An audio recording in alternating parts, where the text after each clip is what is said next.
Erion Veliaj del nga burgu.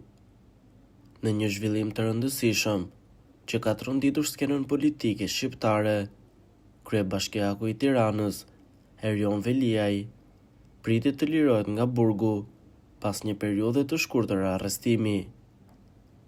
Vendimi erdhi pasi gjykata vlerësoi si të pamjaftueshme provat e paraqitura nga Shpak, duke hapur rrugën për lirimin e menjëhershëm të kreut të Bashkisë së Tiranës. Arrestimi pa pritur i kryebashkiakut Veliaj para disa ditësh kishte ngjallur debate të shumta në opinionin publik, veçanërisht për mënyrën e pazakontë të ekzekutimit të masës së sigurisë.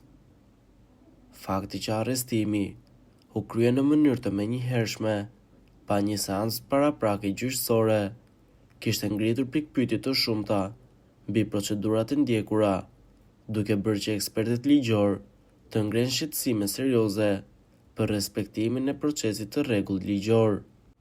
Seanca gjyqësore e zhvilluar së fundmi arriti në përfundimin se provat e mbledhura nga Shpak nuk janë të mjaftueshme për të justifikuar mbajtjen në arrest të kryebashkiakut, ndërsa akuzat për korrupsion kërkojnë verifikim të mëtejshëm. Kjo ka bërë që mbështetësit e Veliajit ta shohin këtë vendim si një konfirmim të pafajësisë së tij, ndërsa kritikojnë ashpër procedurat e ndjekura nga Shpak.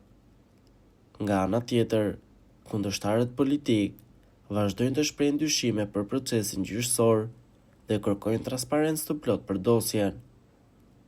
Lirimi i Veliajit pritet të ketë implikime të rëndësishme jo vetëm në planin administrativ të Bashkisë së Tiranës, por edhe në skenën politike shqiptare.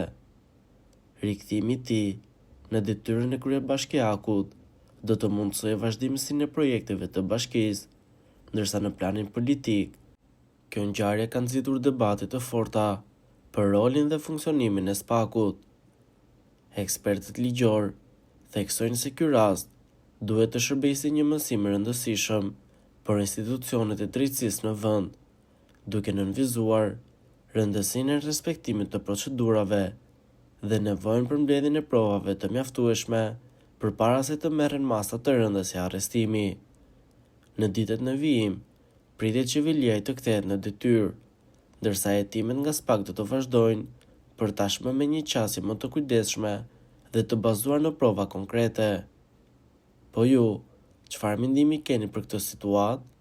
Komentoni mendimin tuaj dhe mos harroni të na bëni subscribe.